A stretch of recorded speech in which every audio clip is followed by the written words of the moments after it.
Now, you work for a HMO, correct? Yeah.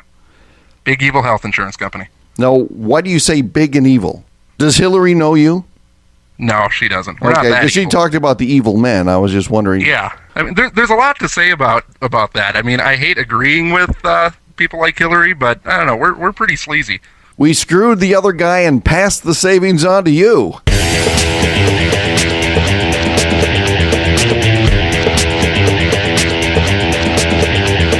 Welcome to You Are the Guest, a weekly show where you can be the guest and tell people what you and your friends and neighbors think about news events and issues of the day. It's part talk show, part opinion poll, part reality show, and a whole lot of fun. And it's completely dependent upon your participation as a guest. To be considered as a guest for a future show, check out the website at www.youaretheguest.com for details. Now here's your program host, Bill Grady. Greetings from the great city of Fort Dodge, Iowa, and welcome to show number 74 of You Are the Guest, the show where we talk to everyday people just like you and me about their lives and about the issues of the day. Our guest joins us once again from Duluth, Minnesota. Danny, welcome to You Are the Guest. Thank you, Bill. You know I love being on your show. I mean, you're so smart, you're articulate, you're clean. How do you know I'm clean? I don't know. That phrase has just been going around a lot today, so I feel I should tell people when I think they're clean. I'm podcast fresh. You're podcast fresh. That's good. Hey, tell our audience about yourself just in case they didn't hear you on a previous episode of You Are the Guest. Well, they've got to know who I am. I am the most powerful man in podcasting. I'm a 30-something Duluth, Minnesota native who currently lives in Duluth, Minnesota. Born and bred here, moved back here for some reason a couple years back. Married, couple of kids, house in a nice neighborhood. Just your average Joe. Are we starting the presidential campaigns earlier than you remember? I hope so. I wish it would have started the day after the last campaign. I love this stuff. It is just quality entertainment to me. Even if I don't know what I'm talking about, it's fun. I just love watching presidential campaigns. It's like, I'm not a big football fan, but it's like people who really get into Monday Night Football for me. I love it. Now, you work for a HMO, correct? Yeah. Big evil health insurance company. Now, why do you say big and evil? Does Hillary know you? No, she doesn't. We're not that because she evil. talked about the evil men. I was just wondering. Yeah. With the HMO, but I mean, there's a lot to say about that. I mean, I hate agreeing with people like Hillary, but I don't know. We're pretty sleazy. why do you say that? We just the constant raising of rates, and we recently had a big meeting at one of our nice hotels in town here. Some of the bigwigs from our company rented out a room in one of the nice hotels in town here, and had a series of meetings. They're apparently doing this all over the country for different employees across the country. The point of the meeting was we all need to work together and try to find ways to save money so we can pass those savings on to our customer. Meanwhile, they're sending these bigwigs across the country, renting out giant rooms, and putting together big, cheesy slideshows comparing our employees to Martin Luther King Jr. And it's just, I don't know. It's probably no different than anybody else in corporate America, but I don't know. We screwed the other guy and passed the savings on to you. Yeah, I think that's kind of what they should have named the meeting. But they didn't. Yeah, they didn't, no. It's, hurrah, let's all work together and be a great health insurance company and pretend we're Martin Luther King. Healthcare itself, and especially healthcare reform, is a very complex issue. So how will people know if a candidate is truly sincere about healthcare reform? They never, I don't think they ever will be until we see a candidate that says the best way to reform healthcare is to not give anybody free healthcare or anybody healthcare paid for by the government, unless it's a very extreme circumstance. I think that's the best thing the government can do for healthcare is just stay the hell away from it. Now, we've got candidates such as John Edwards that said, we're not going to leave any citizen without health care. What's wrong with that? Whenever the government gets involved in something like that, it usually makes it a pretty crummy product. You can look at Canada, and a lot of people look at Canada and use Canada as an example with the universal health care that they have up there. But everything I've heard with Canadian health care always seems to be along the lines of long waits, poor health care. You don't see a lot of doctors going out of their way to, a lot of good doctors going out of the way to work in Canada to be Canadian doctors. And when I think of the average Canadian, I don't think epitome of health. It doesn't work. The government can't control something like healthcare. Also, frankly, healthcare isn't really a guarantee in the Constitution. It's not something. It's not something people are guaranteed to have. It should be something we pay for. And even though I work for a big evil health insurance company, it would probably be better if people just went in and paid for their own doctor visits, which unfortunately right now isn't going to happen because it's so costly. What was right or wrong with the Clinton administration's effort to enact universal health care? Why did that fail, in your opinion? Well, my opinion on that obviously it was universal health care, and that's a failure. It almost seemed like Bill Clinton was kind of giving that to Hillary Clinton just to get him off his back or something.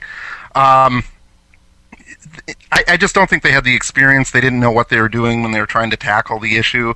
And I don't really think they cared that much. I just think they wanted to make it look like they were trying to come up with this revolutionary idea of giving everybody free health care just to make themselves look good. But, that's what happened for 8 years with that administration, is a couple of people who were just trying to make themselves look good. We've had a lot of administrations that have tried to tackle that and give it lip service, but then it ultimately fails. So why do you think it fails not only for a Democratic president, but also for a Republican president that also has the advantage of a Republican-controlled Congress? Because they're getting in it at all. I don't think it should even be dealt with, really. I don't think it's something that government should have anything to do with. It's kind of been... Everybody right now in this country seem to think that, well, the government should be taking care of our health care. It's our health. Like, for some reason, health is more important than anything else. And, it's obviously important to be healthy, but it's not something that, for whatever reason, it's just not something that the government should have anything to do with.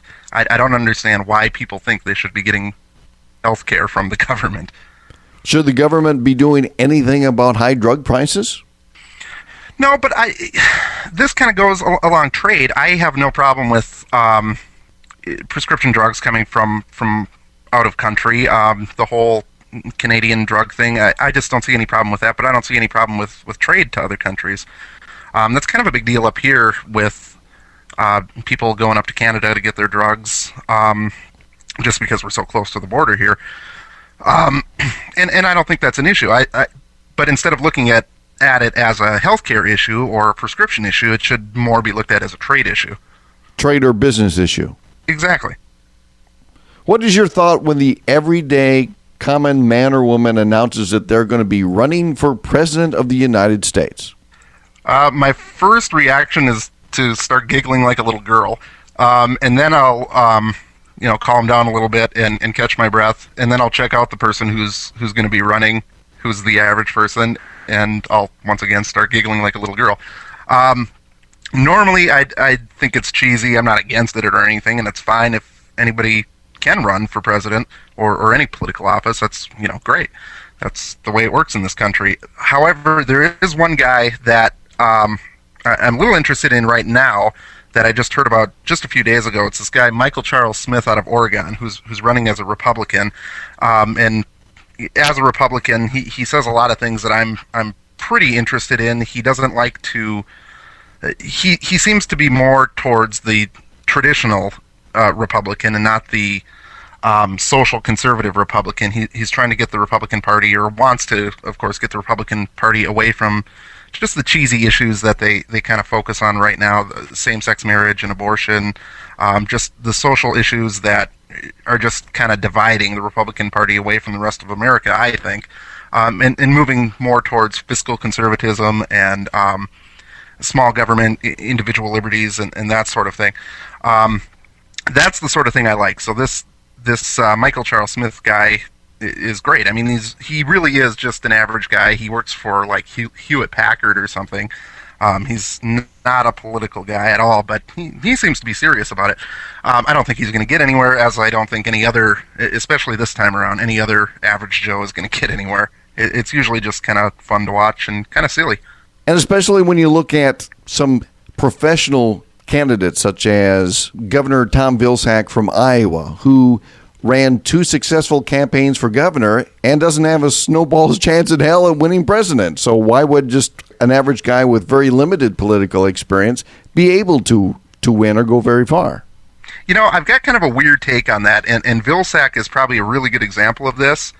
The last few presidents, at least since I was born, and even a while before I was born, this is really simplistic, but hear me out. They've all had really, really simple names. We had Ford and Carter and Reagan and Bush and Clinton and Bush. And Vilsack isn't an easy name. It's hard to spell.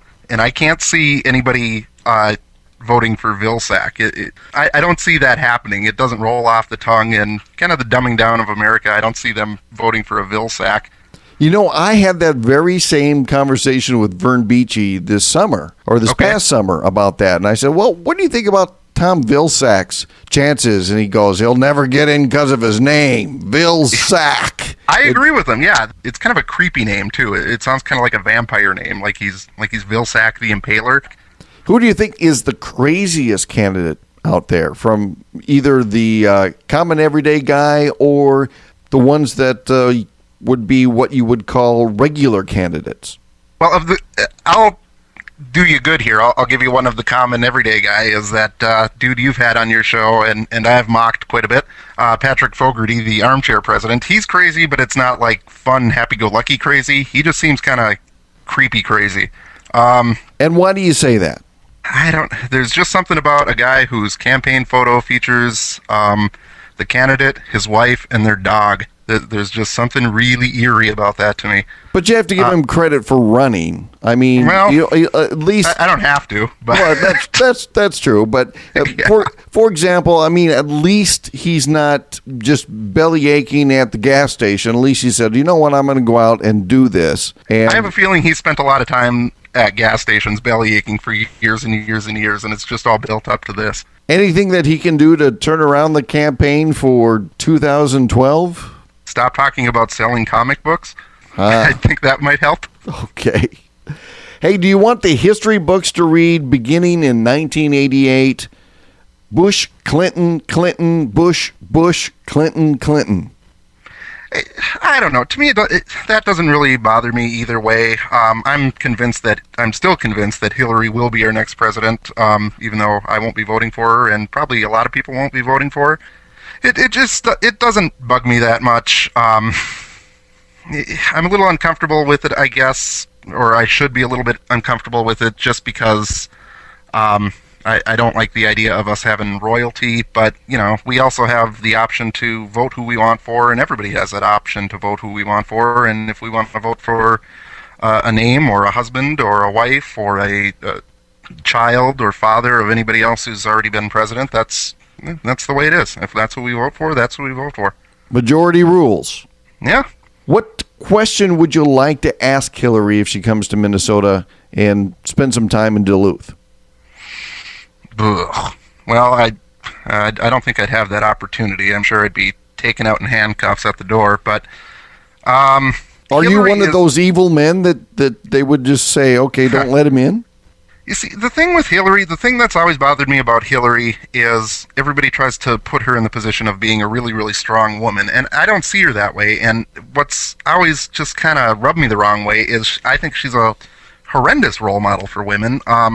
Just the idea that her husband was obviously cheating on her with multiple partners, most likely, just right in front of her and right in front of the rest of the country, and she didn't really do anything about it that we know of. She, stood by her man and tried to make it look like she's just standing by her man.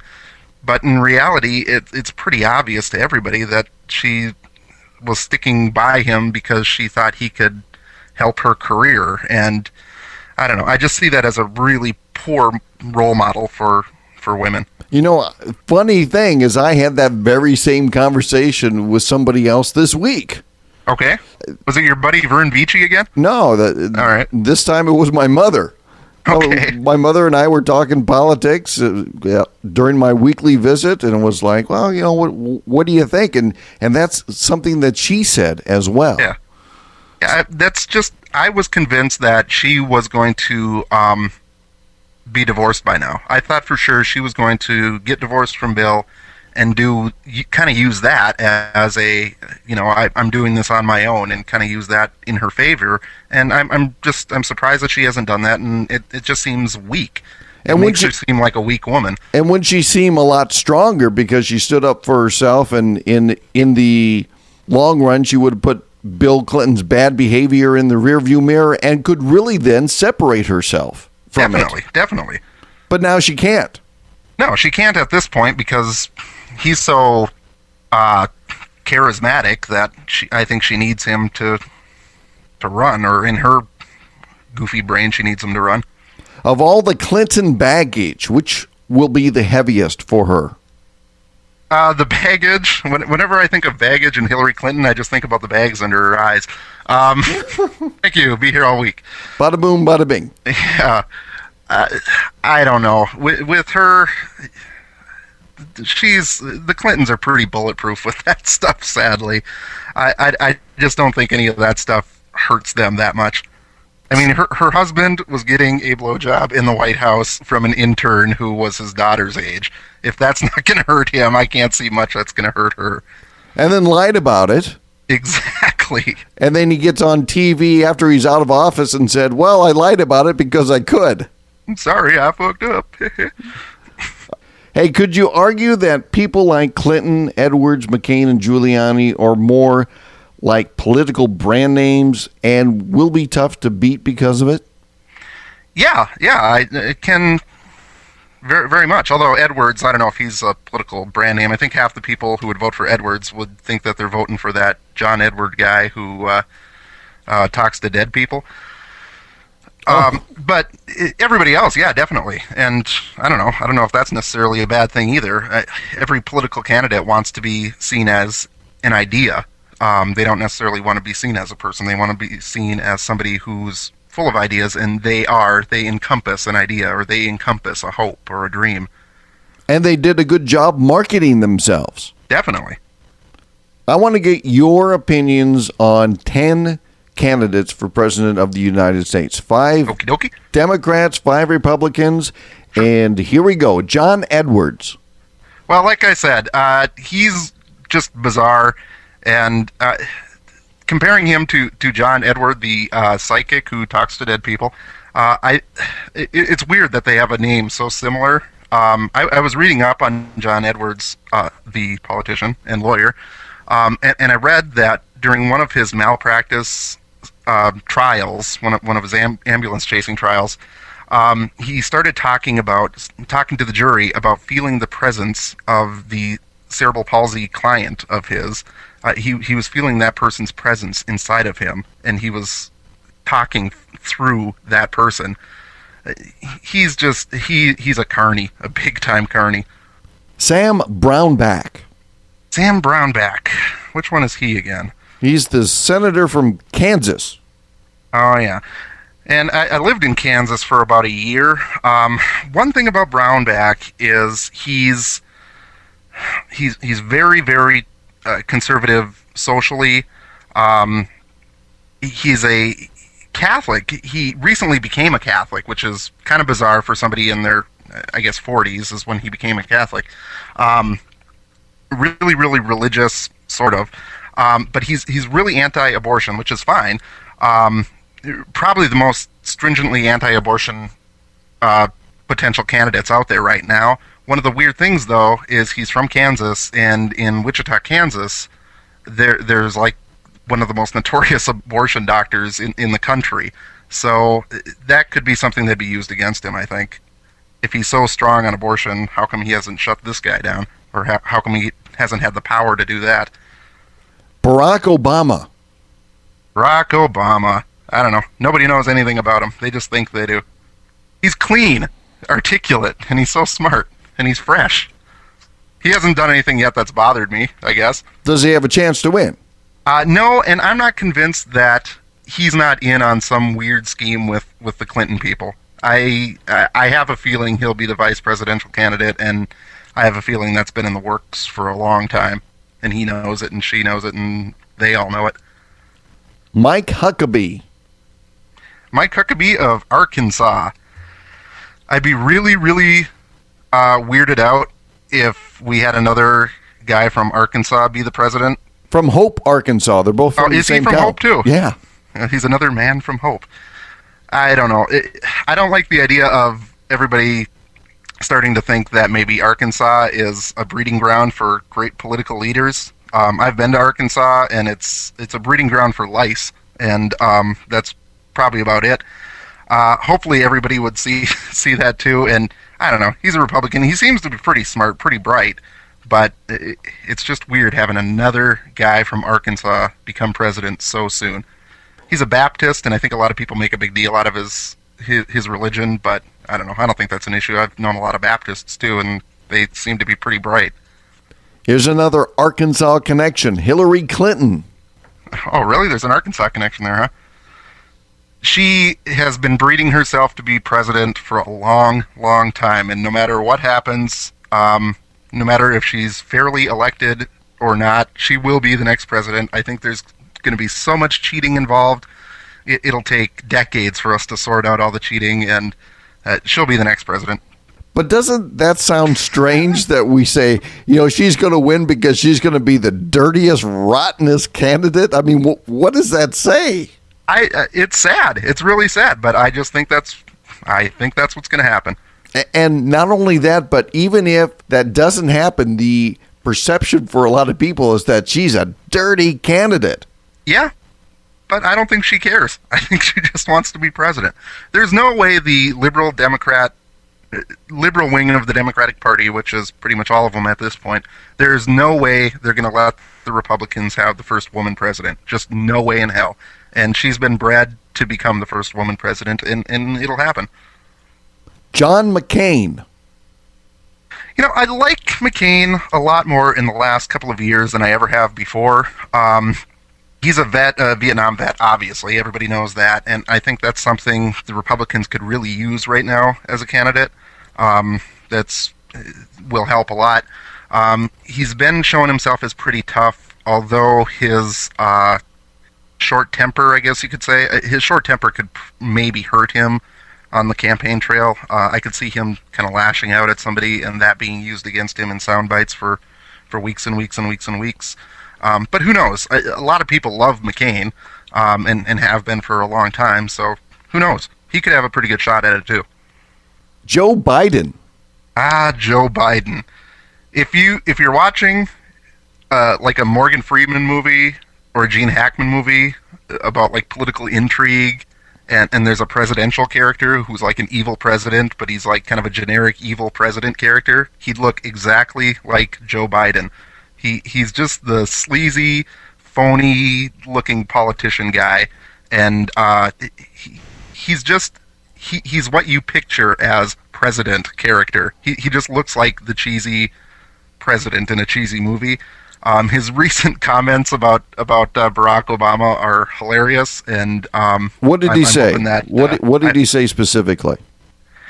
His specific line was, "I like Barack Obama. He's so smart, he's so articulate, he's so clean and fresh." That's gold right there. That's pure gold, and I hope it doesn't go away for a while. Sounds like a lyric from Kool and the Gang. Yeah. There's nothing better than a liberal Democrat being accused of being racist. There's just nothing funnier than that. Rudy Giuliani. Giuliani, I personally think, has the best shot out of the Republicans of being the next president. The whole America's mayor thing doesn't hurt at all. There are plenty of things that I don't like about the guy. His gun control stance isn't a big favorite of mine. But there's something, to me, there's something really Reagan about him, and I think that could help. He's got a screwed up family life, just like Reagan did, but he's tough. He's a real tough guy. You can tell he's tough. You can tell he's not going to take crap from any other country. I think he's probably got a pretty good shot at it, and I hope he actually does run. So there's enough to like. Yeah, there's enough for me to like about the guy where I'd be proud to vote for him. Bill Richardson. Bill Richardson. Bill Richardson. The thing I like about him is that there's nothing in his past that could come back and haunt him. Nothing at all.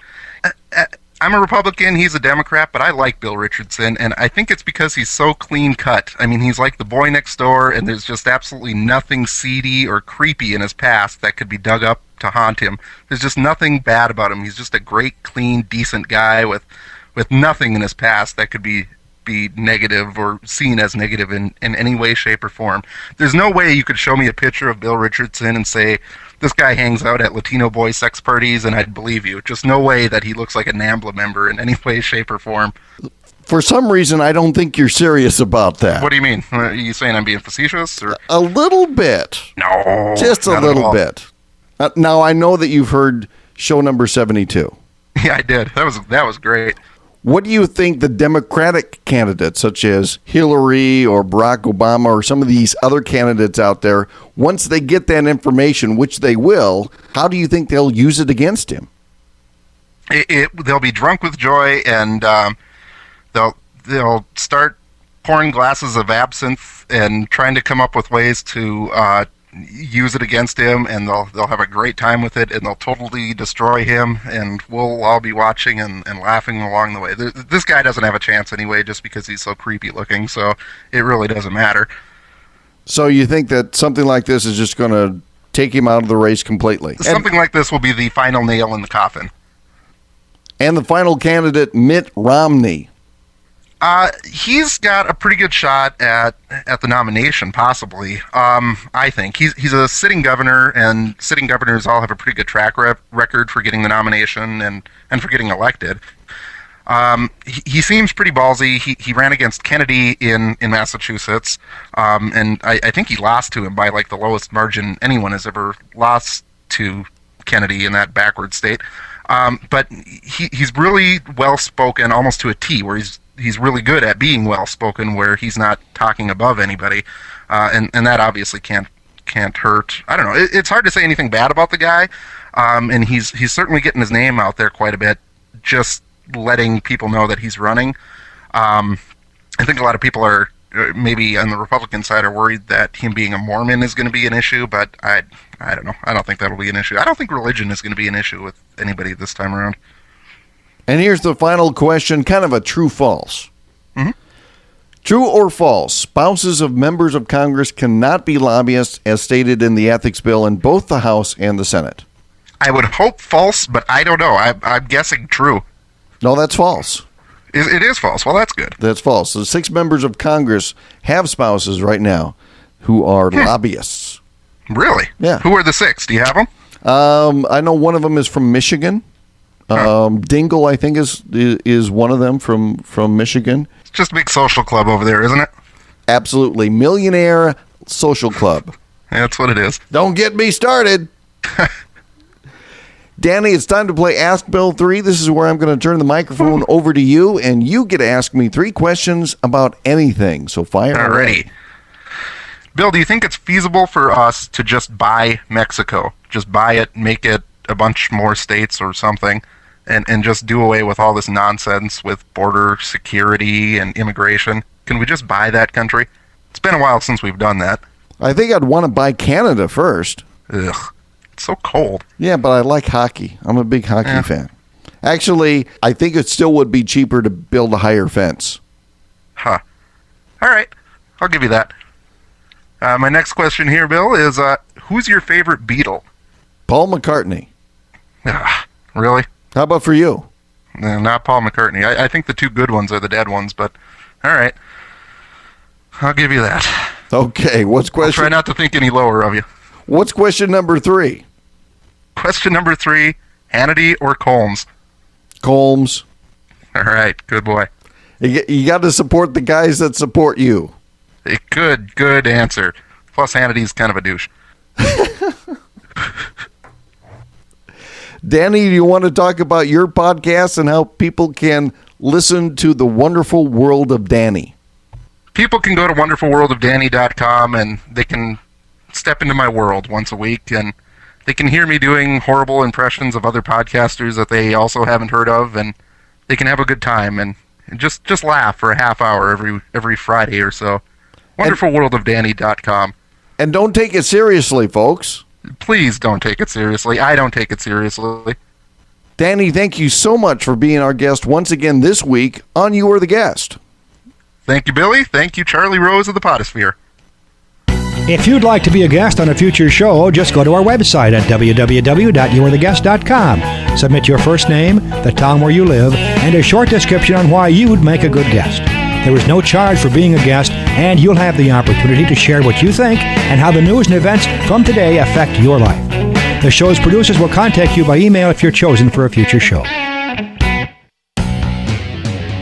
If you'd like to drop me a comment about this week's show, just email me at billgrady@youaretheguest.com.